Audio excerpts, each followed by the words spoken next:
All right, I have a question. Maybe you don't have an answer. How do they keep their hydrants from freezing then? That I don't have a clue.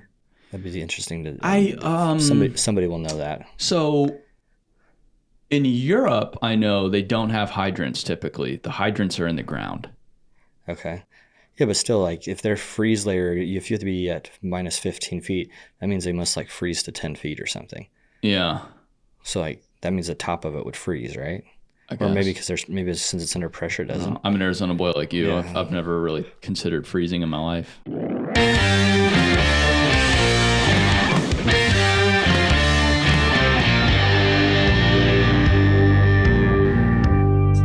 The World Cup, is that in the United States? Yeah. Well, it's North America. Oh, it's North America. So I think Mexico, Canada might have some. I think We have Atlanta might have something. Atlanta might. It's like spread out all over. Oh, and LA has it? Mhm. Oh, it's spread out. Yeah. So that's why I see. the proposal was for that. I feel like I should look up my phone. I'm gonna look up real quick. what it Well, is. because I heard there was someone I knew was doing work. They have work coming up in Atlanta to prepare for the World Cup. I've seen preparations in LA. I didn't put two and two together. And then LA also has the Olympics, Yeah. which is just going to be a complete disaster. But World Cup 26. okay. So I feel like it would be World Cup 26. There's 16 cities hosting it across 3 countries, and I'm thinking that's Canada, Mexico, US, but Wow. I don't know for sure. Um, But yeah, so the proposal was like, well, if we did this, I'm guessing there's a high probability it won't happen. But the proposal was if we use existing infrastructure, like they could pull it off and have a high speed train from I think LA to New York. I'm not the biggest optimist when it comes to high-speed rail in America. They are building, I think they're in construction, the high-speed rail between LA and Vegas Okay, using the same interstate corridor, gotcha. but that's its own track. The Amtrak stuff is interesting because I know the trains on the East Coast can't run nearly as fast as they should be going because of infrastructure limitations, Yeah. because the infrastructure is so bad. And then also in rail news, I know, I think it's Union Pacific is trying to buy Norfolk Southern, which would make the biggest railroad company by a long shot in America. I've always thought like railroads should follow the interstate, Yeah. and then you should be able to just like put your car on the train. Like if I could Yeah. drive my car on the train and go from, averaging 70 miles an hour to like 120 and not have to stop or pay attention, that'd be pretty awesome. But you want your car, I think that's what's so hard about the train infrastructure in the US is most cities aren't designed to get around without a car. No. And so like No. even if the trains like were great, you get to the city, it's like what's the chances that you can get around the city without a car? Now it's getting better because of Uber and stuff, but still you get to a lot of cities and that's just not an option. Well, and people criticize us for that, but it's just because we're so much bigger than just about anyone else. Yeah. Like the size of our country and the space we have, like even our real dense cities are not close to like a Tokyo or something like that. It's still not even that close. Yeah. I don't think we talked about this here, but I was telling somebody, like I was trying to give them context for how big the U.S. is. Mm-hmm. And like we live in Arizona. I live in Arizona. It's not considered a big state, but I think it's like the 5th or 6th largest state in the U.S. Yeah. And from the south border to the north border, what is it like? That's probably a 9-hour drive. I was gonna say 8, but yeah, 9. And like Yeah. you can make it through multiple countries in Europe in 9 hours. Yeah, every time we go to Europe, it's so easy to plan because you can just like every flight is an hour Yeah. at most. It's fantastic. Yeah. But then I was just doing logistics for Australia this morning, and it's just the complete opposite. It's a disaster getting everywhere because you forget how big it is. You're like, oh, I'll just like, we were at supposed to be at one operation in the Pilbara, and then, oh yeah, we have another operation you can come see in the Pilbara. I was like, I saw the email this morning. I was like, great, that's right down the road. Like, that's not even that far. And I look it up. It's like a 5-hour drive. I'm like, damn it. Like nothing is close there. Yeah. Well, but it isn't like, I don't know. I'm not an expert on Australia, but like the center of the country is pretty just nothing. Barren. Nothing. It's mostly just on the outskirts. It's mostly the East Coast. Yes. Almost the whole population is the East Coast. Yeah. But almost the whole population is just between Sydney and Melbourne. Yeah. Like, you have Adelaide too, but most of the mining is on the West Coast, Central and West Coast? Mining's all over. It's all over. But, okay. Yeah, but that's why Perth is the most secluded city in the entire world. Mm. It's the furthest from another major city of any city in the world. Perth, Australia. Yeah. Never been there, but it makes sense because everything's on the East Coast. Yeah. And it's on the West. Which is a 5-hour flight. It's like LA. So it's like LA with everything being over in Florida. Yeah. There's nothing in between. No Dallas in between. No Phoenix. No Dallas, no Phoenix, St. Salt Lake Louis, City. Yeah. Denver, nothing. Yeah. Nothing going on. That's wild. It's extraordinary. Yeah. And it's really beautiful. I think it's gorgeous, but it's just kind of inhabitable. Yeah. That's like, I have to see it, but some people say like Antofagasta is beautiful. Yeah. But I think that's a unique taste. Yeah. It's so barren. Is parts of Australia that barren? No, it's at least the stuff I've seen. Even in the Pilbara, it's like there'll be, shrubs and stuff. Whereas in the Atacama, like when I was talking to the Chileans before I had gone out to the desert, they're like, oh yeah, there's nothing there. And I was like, okay, like you're from Arizona. You're like, I'm from Arizona. Whatever. Yeah, I'm from the desert. I've been in the Middle East. Like, all right, yeah, there can't be nothing. And you go out there and there is nothing. Yeah. Like nothing. I mean, some parts I don't think rainfall has happened in 500 years.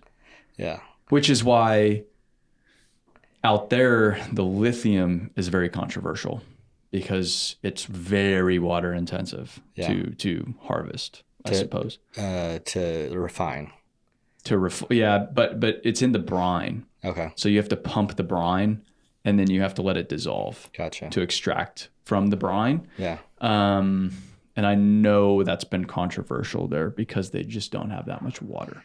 Yeah, I was blown away. When I was there, I was speaking to the cab driver and he said something like, yeah, we get like 3 millimeters of rain a year. Yeah. And I thought for sure maybe millimeters sounds different in Spanish than I thought.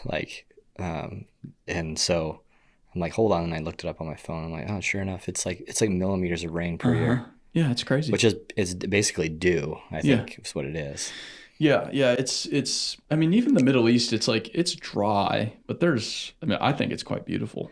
Yeah. I think it's really beautiful. It's wild though, because it's on the west coast of South America and it's right next to the ocean. Mm-hmm. So, being from the US, I'm thinking like there has to be a rainy season because you have all that moisture coming off the ocean. Yeah. And like white sand beaches, and that. Nah, it's not like that at all. Yeah. Because the moisture comes the opposite direction. Yeah. And gets basically eaten up by the mountains. Like between the Amazon and the Andes, there's like no weather events from what I understand. No. Well, it's so interesting how I read a book called Guns, Germs, and Steel. Okay. And the whole book is about kind of the core question is, why did the Europeans conquer the world? Yeah. That's it. Which is fascinating. It's like, why did they? Were they smarter and better than everybody else? Or was it largely down to geography? And it turns out it was entirely down to geography. But even like the Incans and the Mayans, you had two of the biggest civilizations in the world that didn't know one another existed from that, and they weren't even that far apart. Yeah. Just because of the geography. Yeah.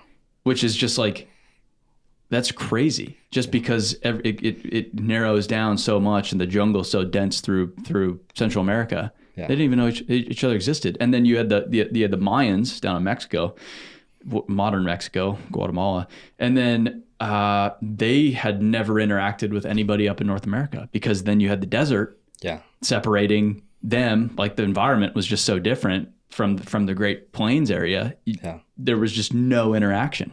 Yeah, it's wild. Yeah. We were in Costa Rica, my family and I, a few month ago, and it was crazy. So, like, my wife took a picture. You were talking about jungle. It's made me think of this. Like, our guide is walking us through the jungle to help us find. They have howler monkeys there, and our kids wanted to see the howler monkeys. Did you see monkeys? Yeah, but it's funny because howler monkeys, they're so loud. Yeah. But they're like this big. Super they're small, super small. Oh, very long tails. But very long tails, and they make a really funny noise.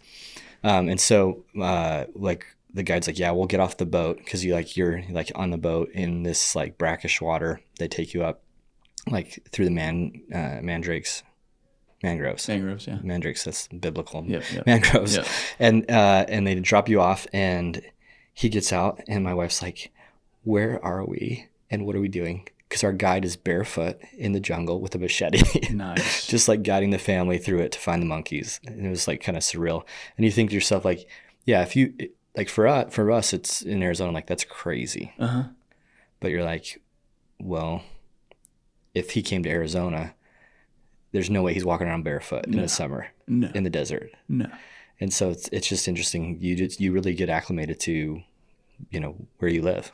Well, and that goes to, we should probably talk about earth moving at some point, but because I was near the equator, you were near the equator, kind of at the same time. Yeah.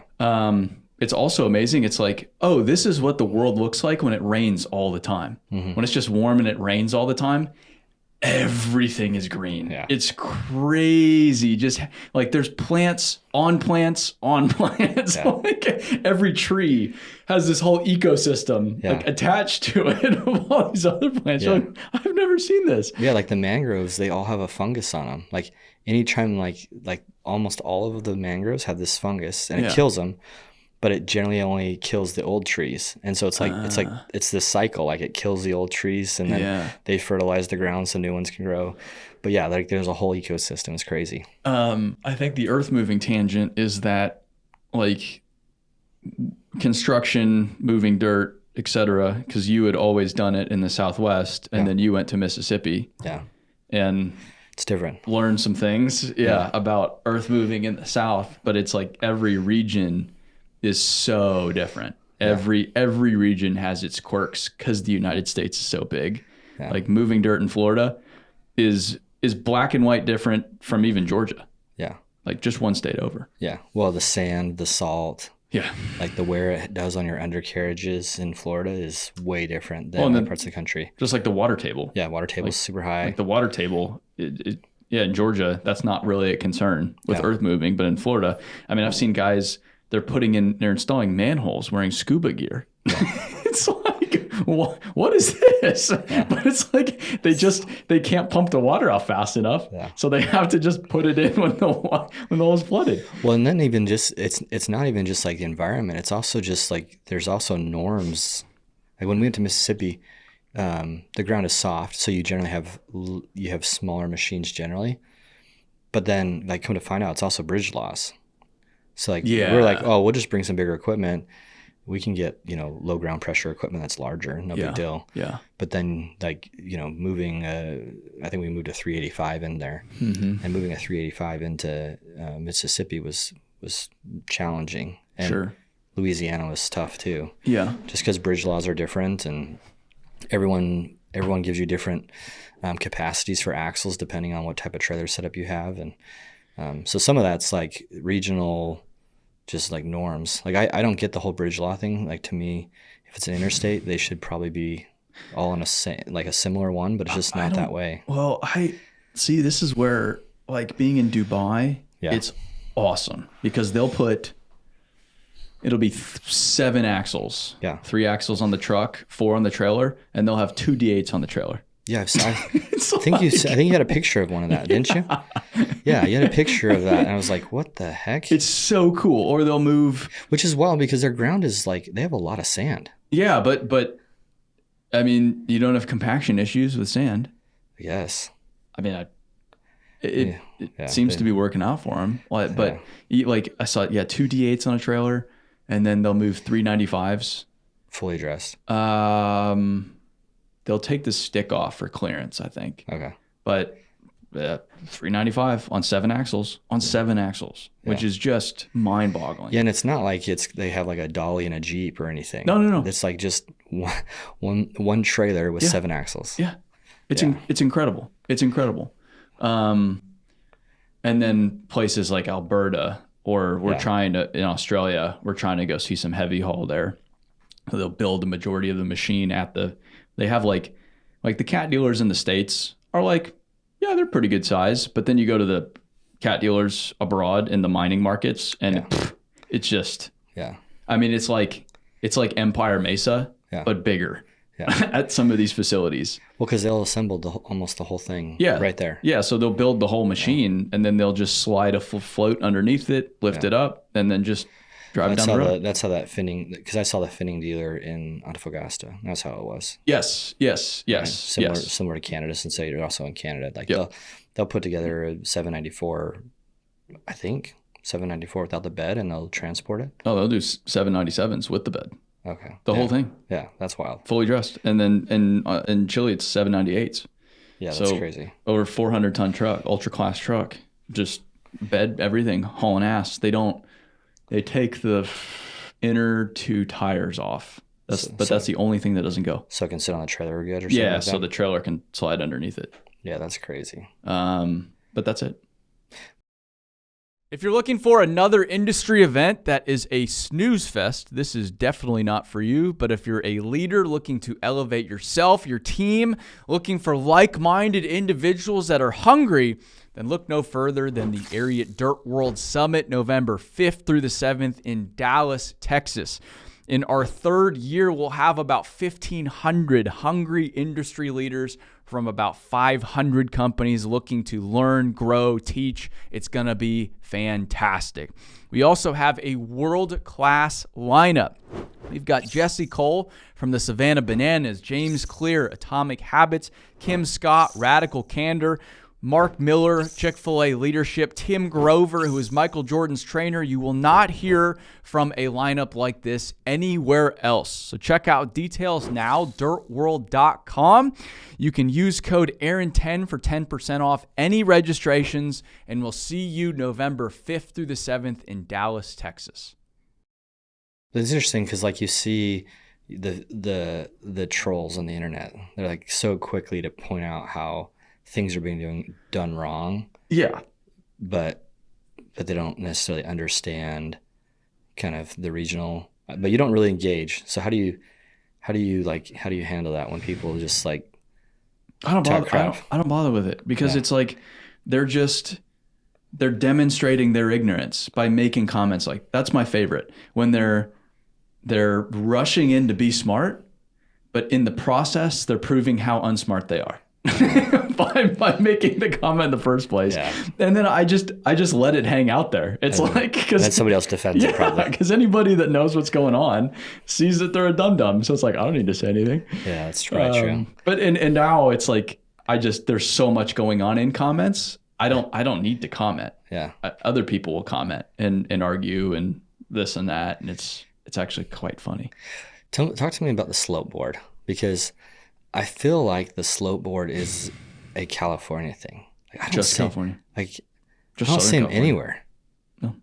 Okay. No. I didn't know if you had been able to see them anywhere else, because the Southern California market is a huge slope board market. Yeah, and I think it's because Southern California just has a lot of giant slopes. They do. That's like true. It's all just hilly. Yeah. But it's really good material, so you're very rarely in rock. Yeah. And so you can just pull a 2-to-1 or 3-to-1 or and I think real estate is just enough that like they literally can move mountains. Like lots of places in the country you can't afford to move a mountain because it's expensive. Yeah. But their real estate's so high, I think they can just afford to. Well, and especially now, like because obviously everything got developed, closest to the coast first or flat areas, but then you push into the hills pretty, like San Diego. Yeah. I mean, you start to get in the hills like right away. Yeah. And so with the cost of real estate, once previously like unthought of pieces of ground are being developed, but that landfill project, I mean, that must have been like 150 foot at least, maybe like 170.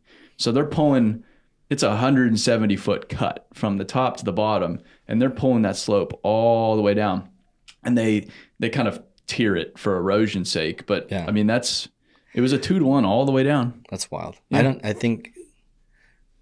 I'm trying to think, like, we had some job sites that had like 40 feet of vertical change Yeah. and some trees and stuff. And I think we'd have to move our GPS as a job like progressed, because you start losing like coverage, or Sure. your coverage start having like a bigger correction. Yeah. I can't imagine 100 and something feet. No, we That's stayed vertical. down the road in Orange County, and even just like the MSE walls that they build and then put houses right on top of, like we were staying in this condo. I wouldn't buy that. I mean, good for the engineers, good for the developer, But the MSC wall was like, but hey, staring down at this, and I mean, it was like, I don't know, 50 foot. It was between 50 and 100 feet, like a monster MSE wall to make the project viable. Somehow it's viable. Like, that's how expensive the real estate is. It justifies an MSE wall that big. And then they put houses up top, and I'm like, this is a lot of faith in whoever was the geotech on this project. yeah. Yeah, so like the mechanically stabilized earth wall, the MSC wall, is an interesting thing because they're very cost effective. Mm-hmm. But have you ever seen when they fell? Yeah. They are wild. Yeah. Because like you get a little bit of piping where the material is getting pulled through because of water usually. Mm-hmm. And then when they fell, it's not a good day. No. Because it usually ends up being a complete failure, at least for a part of the system. Mm-hmm. Well, and with that, and you put, your condos just sitting up on top of it. Yeah.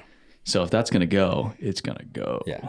Granted, engineers here like bake in multiple levels of safety factor, so Yeah. probably very safe. But still, when they do, like it's crazy. Have you seen the MSC walls at is it SeaTac? Yeah. Like Seattle? Yeah. Yeah. Like that runway's crazy. Yeah. Oh, it is. Yeah. The runway's like way up in the air. Yeah, and when you drive under it, they have the like approach lights. Yeah. On like this whole like lattice system way up above you. Yeah. Yeah. Yeah, that airport, and then Telluride. Telluride Airport's crazy. Telluride's wild. Because it's like basically on top of a mountain. It's like Sedona. Sedona and Telluride are very similar. Yeah. They're up on on a mountain bluff, and like the runway's like end, and it's like Just drops. Yeah. Yeah. Yeah, but the slope board thing, almost every dozer has one in Southern California. Yeah. I mean, And some of them have two. Yeah. Oh, yeah. Yeah. You sometimes have they'll have dual dual. slope boards. Yeah. Yeah. You used one on a small dozer for basements, Yeah, we use them for the basements. We Yeah. had one we'd put on there, and we'd trim basement walls with it. which worked It worked good. like a charm. Yeah. Yeah. Yeah, but outside of that, like we were one of the few people who had one, and they weren't super common. And I always wondered if it was just a California thing or if there was other parts of the country. But I'll see them in other parts of the country occasionally, but it's a California machine that they've brought somewhere else. gotcha. But no one knows how to use them. It's just like Southern California is such a unique earth moving is. market. It is its own thing. Like that is 651s getting pushed by 2 D10. Like that's unthinkable anywhere else. I've never seen it besides in California. Oh, I've only seen it. Yeah. And in Arizona, they have, I've seen them run 57s and 51s in Arizona Sure. and do it well. Yeah. Although 51s aren't as popular in Arizona. So 57s, there's a fair amount because of Rummel. Yeah, it's Rummel's fleet, and then Pete Pete came was in there there, for TSMC. But 51s was very rare. But Yeah. 31s, there's probably a dozen contractors at least that run 31s. Quite a few, and they're like smaller spreads. Yeah, I know. like even Knuckle Brothers has a good amount of 31s. Knuckle Brothers has quite a few. And then I think Fan might have quite a few. Fam, I know Hayden has Some. 27s, maybe 37s. Yeah. Yeah, there's probably like I said, maybe a dozen. They were actually Hayden. I went to dinner with my mom last time I was in town. My friend's a civil engineer, and he's been sending me pictures of this project. It's probably like a 120-inch RCP. Yeah. Right by the 202 and the 101. So Yeah. not No, too I know far it's that. from I you. know it's that. I've seen Yeah, it. by They like, use that scrapers to bench down, I think. Yes. They use they like to pre-cut for because it's so deep. Yeah, they've been using 27s. Yeah. To cut some of the trench, which is a big trench. Which is, I feel like kind of more of an Arizona thing. Mm-hmm. Maybe they do this in other parts of the country too, but I feel like there's been many times in my career where somebody said, hey, could you bring your scrapers in? We want you to bench down 15 feet so that we can then install sewer or something. You know where I've seen it is Alberta. Oh, okay. Because their utilities are so deep. I can see that. So because I was a dum-dum when I went up there the first time, like water in Phoenix is like 4 feet. Yeah. I mean, because there's no freeze. Yeah. But I go up there, I was like, why are you guys putting water 15 feet? Like what's going on here? And they're like, because it freezes, dum-dum. Like we've got to put it far enough down where it doesn't mess with it. And you're like, oh, but then you just have these, and then they'll put, three lines within the same trench. So everything goes in the same trench. And so they're laying this stuff back, just way back, way back. It's crazy how much dirt's being moved. Yeah, but they use big machines because of it. Everything's 90 ton. Yeah, and that's another example, like the internet trolls. Like, why are you installing water line with an 800 or an 80 ton machine, right? Like, I can't remember somebody up there runs John Deere 870s a lot. I feel like yeah, one like of the Blue contractors. One of the ones that's visible on social. All right, I have a question. Maybe you don't have an answer. How do they keep their hydrants from freezing then? That I don't have a clue. That'd be interesting to. Somebody will know that. So in Europe, I know they don't have hydrants typically. The hydrants are in the ground. Okay. Yeah, but still, like, if their freeze layer, if you have to be at minus 15 feet, that means they must like freeze to 10 feet or something. Yeah. So like that means the top of it would freeze, right? I guess. Or maybe since it's under pressure, it doesn't. I'm an Arizona boy like you. Yeah. I've never really considered freezing in my life. Yeah. I tell everybody I've always been on the binary weather system. It's either beautiful, perfect weather, or hot. Or hot as heck. That's the only two options in Phoenix. But that's why. But then also, like a quirk in Phoenix is that you work 52 weeks a year. Yeah, people don't get it. Like I tell people all the time, like towards the end of summer, it's hard. Like most contractors will tell you, coming like August is really hard. Yeah. And people are just kind of pissed off at each other. Uh-huh. And like no, I'm like I'm telling you, I've done enough. Like you'll be coming into August and you're like, why is everyone at everyone's throat? Yeah. And then you just realize they've worked for 8 months straight, like almost no time off ever. And it's hot as hell, literally. Yes. Like it doesn't get hotter. Yes, like it could be 115 degrees and you could still have some humidity in the air. Yeah. It's not Nashville humidity or the South, but during monsoon season, it can still be, humid enough that 115 feels brutal. But I try to explain it like 100 and humid, or even 105 and humid, it's really miserable. It is. It's really unenjoyable, but it's fine. Like you'll be fine. Whereas 115 is like, it'll kill you. It will kill you. Yeah, it will legit. And yes, I know 100, 105 will as well, but it's like, it's dangerous. Well, it's hard because you don't sweat. You do, but it's so hot that it evaporates. You don't notice. Yeah. So you don't notice it. And then, if there's not a breeze, like it really feels like you open the oven, and then before you know it, like you can be dehydrated and be dehydrated in a bad way because like you don't feel sweaty. Yeah. Or if you do, it's not like if you were here and you're dripping wet.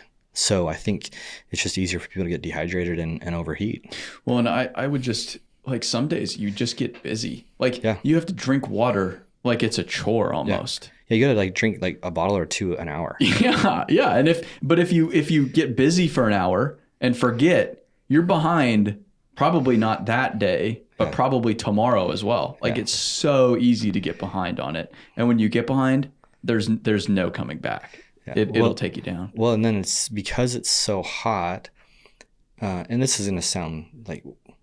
You can work in Arizona. It's not a bad place to work, but it's different, just like we're talking about. Yeah. But because it's so hot, you start so early, and like that's a different thing because like Arizona doesn't go on daylight savings time, so people don't realize when we say like people start early, it's not just construction, or it's not just concrete who has to because concrete's like way early. It's like midnight. Yeah, midnight pours, but like there's a lot of dirt utility crews that are starting at 4:30 a.m.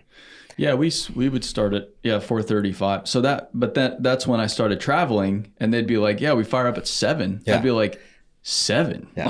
Like, what are you guys doing starting at 7?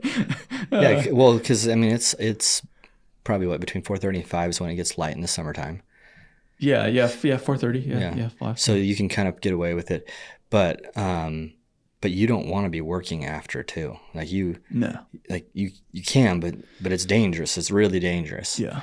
And so the thing that's interesting about it is like your sleep gets really hard in the summertime because to get up at 4:30, like you need to be going to bed at 8:30.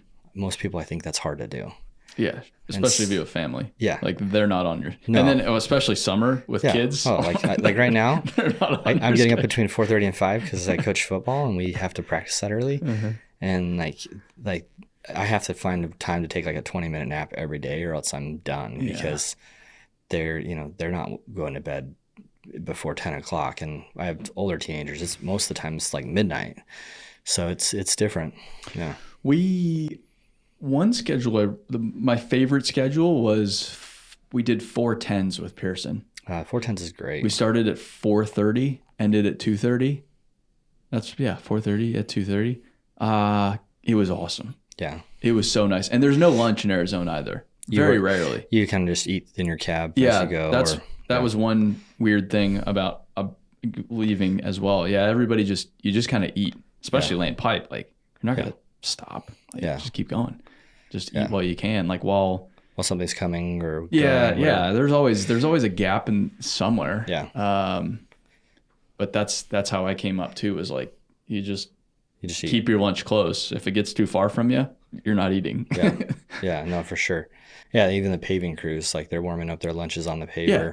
They're eating as they go. You'll see guys on the back of the screed with a sandwich, you know, as they're like adjusting the screed, taking a bite of sandwich. I think it's because you're drinking water like it might just come from that. Like you're drinking kind of all day and you have to.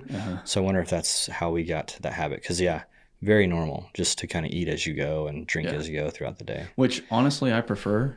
Like the whole lunch thing I don't understand, but I know that's a big deal in a lot of other places, a lot of other cultures. I just think it's kind of a waste of time. Yeah. I'd rather just work. I'd rather work 4 days a week. Yeah. I think a 4-day work week is actually really, really great. No, we were doing, it was a sewer line job out in like Gilbert, and 4 days a week, 4:10s. It was, July, August, so it was hot. Yeah. So by 2:30 it was pretty diabolical, but best schedule I've ever had. Yeah. Cause like if you can use your Friday, a couple Fridays a month to kind of do your chores and catch up on things, then you actually have a 2-day weekend. Yeah. Whereas when you're working, and this is what I think people forget. I don't remember who posted this. Maybe someone from FMI posted recently. Said a lot of general contractors, have exited the self-perform and like self-performing anything. And so you have a lot of builders who kind of dictate schedule without having real experience. Yeah. Or skin in the game. Yeah. So their solution, and I've seen it on data centers too, where the schedules are really tight. It's like the solution is just more people, more days. Yeah. And they just don't understand working 6 or 7 days a week for a long period of time is really hard. And it's not just really hard because it's like draining physically, but like the emotional and like family fallout is tough. Yeah. When you're working 6 days a week, let's not even talk about 7, and then you're trying to cram kind of everything into one day, taking care of chores and trying to do family stuff and make it to church, whatever you have, and then get right back to it like that wears. It'll grind anybody down. Yeah. Now, I think some of the northern states, they can get away with it. I think it's still really tough, but then they kind of have a reset where they have multiple months where they don't work as much. They used to. Not as much anymore. No. Yeah. Like the winter layoff thing is less common. It's almost like died pretty quick. Like there still is layoffs. Yeah. It's not what it used to be. Not even close to what it used to be. Yeah. And I think part of that is dictated by the work. Part of that like I know a lot of young guys don't really like it. I know the older time guys really liked it because they built like their whole life on it. Listen, I work for 8 months, 9 months, and then I get 3-4 months off. But then the younger guys are like, well, I just want to work. Like, what do I do for 3 months? Yeah. You know, when you're 25, nothing better to do but work. It's like, I get that. Yeah. So they probably prefer, like I'm saying, more of a four-day work week or something. Yeah. Like you were saying, I talked with a friend who does big electrical contractor for data centers. And their solution they were working on is just more crews, more people. So constraining each crew's work hours to 35 to 40 hours a week, but then to meet the 7-day schedule. Yeah, rotating them in 24 hours a day. Some of these operations, they don't stop. Yeah, just rotating crews. Yeah. That's hard because you can't just like make people from nothing. Yeah. No. Because we did this, when we did a stadium project, it was around the clock, 6 days a week. And like, that's tough. Yeah. I mean, the stadium here, very rarely do I see that project ever shut down. Yeah. Like as a business owner, it was tough. I tell people that's one of the things that's one of the reliefs of not owning a construction company was that fear that something would happen to somebody at night. Like you go to bed. You wake up. Yeah. And like if your phone rings, you know it's not good. I do wonder, a lot of people have talked about how construction industry people are making more money, but I do wonder how much of that is overtime. That's really fair. Because I don't think wages have really grown that much. Probably not, because wages were so high in the housing boom. If I think about like now it was obviously a peak. So now we're saying, you know, from a peak to now, what does that look like? Yeah. But I bet you it's only a couple dollars an hour more in the Arizona market than it was in the 06 to 08 era of the housing boom. Yeah. Which over 20 years almost, that's not substantial. I mean, if you think about inflation, if inflation was 3% over that 20 years, we should about have doubled wages. Well, but in that, I even heard a statistic the other day, like when my dad's generation was buying a house, the house was 3 times the annual income. This is crazy. On average. Yeah. Today it's 7. Yeah. And then I have my dad's generation, the baby boomers, being like, well, we did it. You should do it too. Yeah. And meanwhile, they're in their house with 5 bedrooms for them. And it's talking about how much money they've made because they're smart, but no, they just bought a house and it's appreciated so much. And then people in my generation are like, I can't even think about a house right now. Like it's not even a consideration because of just how much money I would need to even get a kind of a shitty house. Yeah. No, I don't know how people do it. It's crazy. Yeah. Like I can't qualify for the loan for my house. Like because loaning money is based off of credit. Well, I have a good credit, but they base it off of your income. Oh, yes. Right? Yeah. I want to see the money coming in. It's such a joke. It's so weird. Like I literally I had to qualify based off of my BuildWitt earnings for my loan for the house that we wanted to buy, which only covered 1/3 of the cost of the house we wanted to buy. Can't you do conditional approval though? I don't know. I feel like you can. I feel like Dave Ramsey's talked about that. Yeah, I don't know. Because my credit, I don't really have credit. I have credit and it's good credit. Like my credit score's good. Really? But they wanted to base it off my income and they wanted to do it income to, debt to income ratio. And my mom, she was just able to refinance because she hasn't had a salary in years. She's always done hourly work as a paralegal and now she's salary, which then the bank, makes the bank happier, which I also thought I don't even think about this stuff. Yeah. Because I've just been renting for 12 years of my life now. It's probably a house worth of rent I've paid. Maybe. not even in this market. Maybe. If you could have stayed in the same house. That's the problem is people don't stay in the same house. And the whole front of the loan is interest. Yeah. So like the first 7 years, it's like more than 75% of what you're paying is interest. It's crazy. Yeah. It's but I do see like average wages talked about and average salaries in the trades, and it's always like you can, on average, like, you can make $55,000 a year. It's usually like between 50 and 60. And I'm like, that's not that great. Yeah. That's really not. I mean, a lot of people I know, they're not that low. Like, I don't know where those numbers are coming from.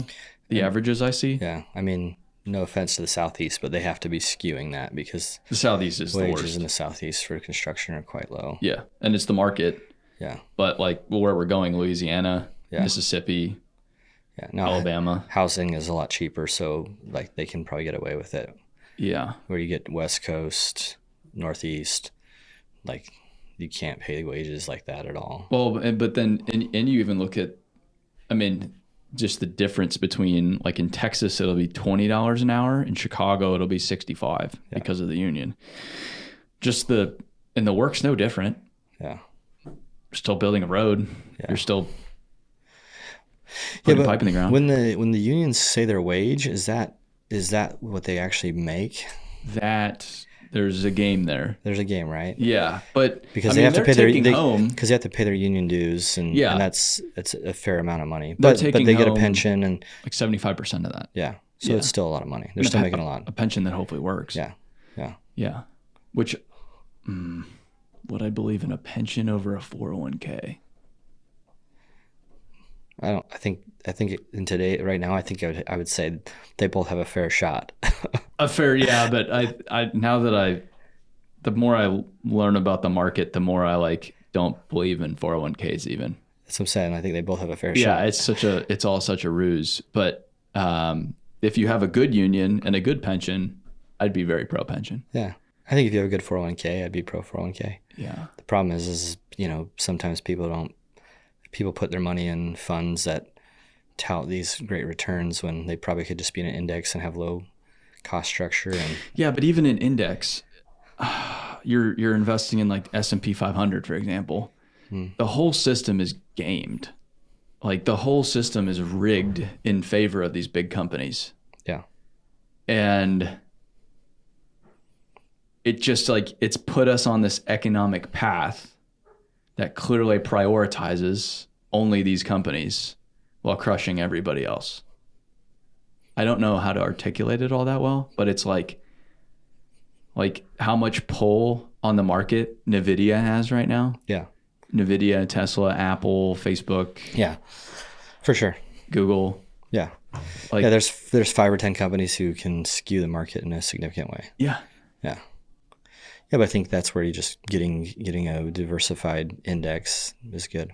It's like you can put money in S&P 500, but you could put it in Dow Jones, or like you could put in other. There's other indexes. Yeah. That represent maybe the economy in a better way.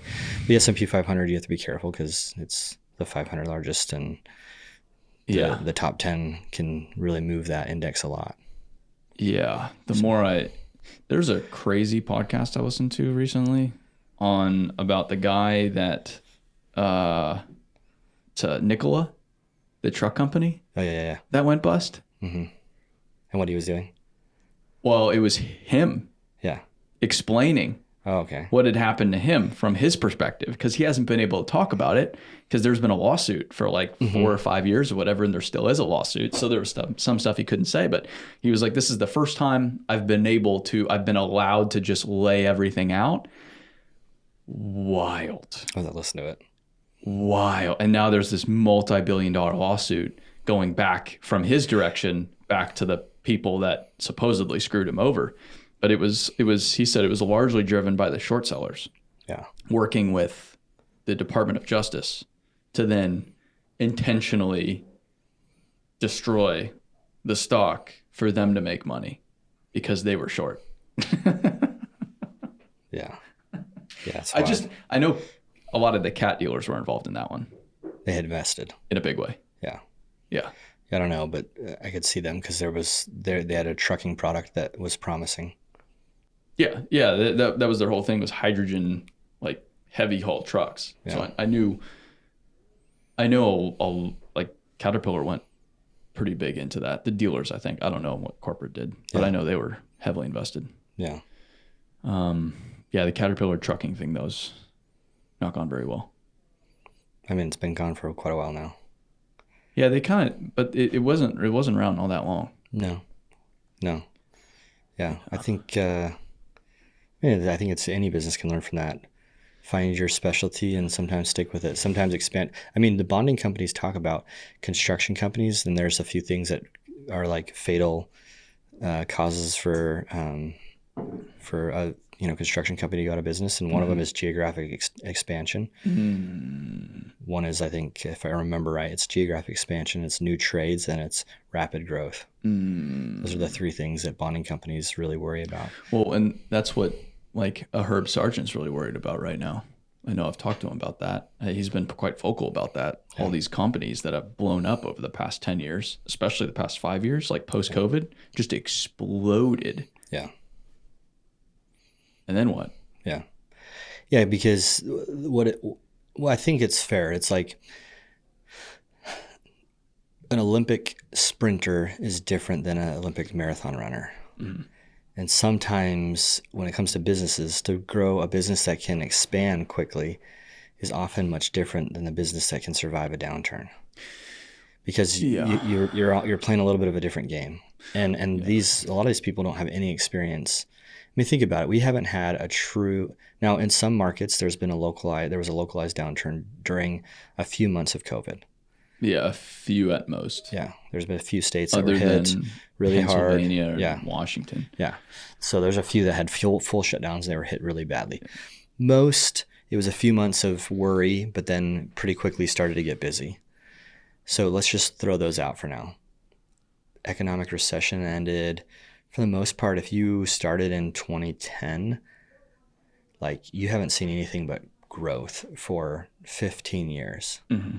You don't know what it's like to go through a recession, a real recession. So I think Herb's wise in worrying about that, just because, Herb's generation went through multiple recessions. Mm-hmm. On average, it was every 7 years, and they experienced it. They knew how to kind of survive through those. And yeah, I think it's a fair concern. We have a whole generation of business owners who haven't been through recessions, and do they obtain the skills to survive them? Well, and the growth, even over the past 2 years, like driven mostly by data centers and advanced manufacturing, like 5 years ago, or when you still had Blount, like someone telling you, oh yeah, this Taiwanese company is going to come in and spend $150 billion just off the 303. Yeah. So what's crazy? So no. So what's crazy about that is I actually told our guys, we bid that project, and it was the site package was over $100 million. Uh-huh. And I had never bid a $100 million job for a commercial site package ever. And I'm like, that's never going to happen again. And then sure enough, there was a data center we got a few months later, and it ended up over $100 million contract. And I'm like, that's like, I was in the industry for like 20 years and never saw a $100 million site package. And then it was like multiple in the state of Arizona within a couple year period. And a lot of those site packages that used to be, $5 to $10 million, which was a really good site package in Arizona because we don't have huge hills. We don't have to move a ton of dirt. Mm-hmm. So for like a commercial site, a $5 to $10 million project was a good project. Like they're $20 million now all the time. Yeah. And it's like, how do you normalize that? How do you survive if at some point they get enough data centers, I got to think the technology that goes within the data centers at some point will get more and more efficient, because we've seen that with phones and computers. Mm-hmm. Like, will they always need more buildings, or at some point will they start going back to the previous buildings and switching out equipment? Well, and a lot of them are being built on spec now too. Yeah. Like I've seen some where they just build the pad. So they're going out, putting the money out for the site package, like roughly canvas. And then they're just waiting for someone to hand them a $10, $15 billion check. Here's what we want. Yeah. Or I've seen them, they're building the boxes like they did with warehouses. Yeah. We'll build the box. What do you want to put inside it? Yeah. So they're building these data center boxes and some of them are even like, leave the floor out. Well, but some of them are even like, the technology that's going to go inside this doesn't exist yet. Yeah. So we don't want to put anything in it yet. We actually want to kick the can down the road to wait for whatever's coming. Yeah, for the new chip or whatever. It's like, what? Yeah. What? Yeah. But it's also like there's a dramatic shift because of AI. And so, like, I get that too. It's like things change substantially because of e-commerce. Yeah. And that shifted the economy and shifted infrastructure, like, for the foreseeable future. Well, we've been on this like since 2020, this super cycle that was e-commerce exploding. Yep. The biggest migration change in modern U.S. history, which then required just this like whole new residential boom that hadn't existed before. And then you had advanced manufacturing driven by government spend with the automotive plants primarily, and then the chip plants. Yeah. And then now you have the whole AI data center thing, which is even like, and with each one, I was like, all right, there's not going to be bigger site packages than these enormous Amazon distribution centers and these enormous subdivisions. And then you go to the advanced manufacturing and you're like, all right, there's not going to be anything crazier than this. And then not just a few years later, the AI stuff is like, it's wild. How does this pencil? Yeah. This is crazy. And then I don't know. I don't know. There's people smarter than me figuring this out, but it's like, we're not building power plants. Yeah, that's why I've actually, I don't remember who it was, maybe a Harvard or Stanford professor. I hate saying this when I can't remember, but he basically said AI and, he used some term like true artificial intelligence or super intelligence. I can't remember what it was. It will not be able to happen, or it'll be limited by the amount of power we have. Yes. Like, power will be the limiting factor in this. Yeah, like we're not really bringing on any new power capacity right now at all across the whole United States. I mean, there's wind projects, solar projects, or there might be like a gas turbine project here or there, but largely they're replacing coal plants that are being shut down. Exactly. Yeah. They're replacing. I mean, but coal, but they're delaying mothballing some of these coal plants now because they just don't have the power generation. And then nuclear, like you go look at Vogtle in South Carolina or maybe Georgia, Southeast, like one of the greatest modern infrastructure failures in U.S. history. Just a complete disaster by every metric. So we can't do that. Yeah. So it's like, well, what is it going to be? Well, I think that's where the, micro plants is coming into effect. Both, not just nuclear, but I think they've even had some gas turbines that are actually going at the data centers. Yep. Where they can bring gas in and potentially generate their own power. Yeah. So it's wild things. I don't get it, but it's. I talked to a contractor today. He was like, "Yeah, 3 years ago we had 200 people. Now we have 800." He said it before it was going to come out of my mouth. I was like, "You're working on data centers," and sure shit, data centers. That's the only explanation. You're not building highways. No. You're not and growing by 4 times in 3 years. Yeah. Yeah, it'll be interesting to see kind of how that all goes. And it's like, I'm a skeptic because I've experienced a housing boom. Yeah. And I know how crappy that sucks when the housing boom goes away. Mm-hmm. But I was also like, I did alternative energy for a long time. Most of my career, we did wind or solar. And I always thought like it's going to die. And it definitely had like waves where it was better than others. But I mean, they're still doing large alternative energy projects. So yeah, I've been out to a few recently. Yeah, so like, I don't know, maybe data centers will continue at a pace that's pretty spectacular because there's just so much data that has to be consumed and processed to like usher in this new time.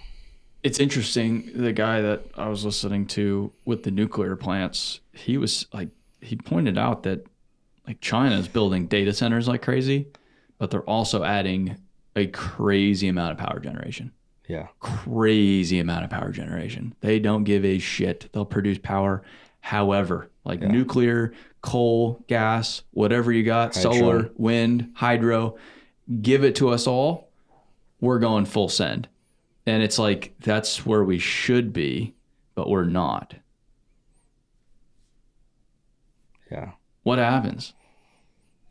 Like it becomes a limiting factor. Even like Yeah. if you're for green technologies like electric vehicles, I know in the Phoenix Metro, there has been some like, large distribution companies, like think, people who are distributing household goods who are like, we're going to switch our fleet to electric. And they've gone to the power company and they're like, hey, we need to, we want to take 25 trucks and go electric, and we need the infrastructure to charge them. And they look at the calculations like, you must have made an error. Like, what do you mean? Like, this is as much power as a small city needs. Yeah. Like, no, that's what it takes to, like, we don't have that much power. We can't give you that power. No, in Arizona, Phoenix has the biggest nuclear plant in the United States. Yeah, it does like 3 gigawatt hours a year or something. It's like a giant. crazy amount of. But that's another one. Like, that was designed to be 9 turbines. I know. They only built 3 of them. Yeah. And they're old. And they're well past their design life. But they have been extremely productive and efficient for whatever 30 plus years or something. It's like, not only do we need to redo them, but like, why, if we have it dialed in there, like, why don't we build the 6 additional? Because Arizona could use the power. California sure as heck could use the power. Boy, California could. Yeah. And there's already a lot of transmission that run out of that plant. Yeah. So. Well, I have to go to the airport soon. So we can't talk forever, unfortunately. Well, it was fun. Yeah, I don't know if we covered anything of value at all, but this would be our conversation otherwise. So, yeah. Appreciate everybody tuning in, and see you on the next one.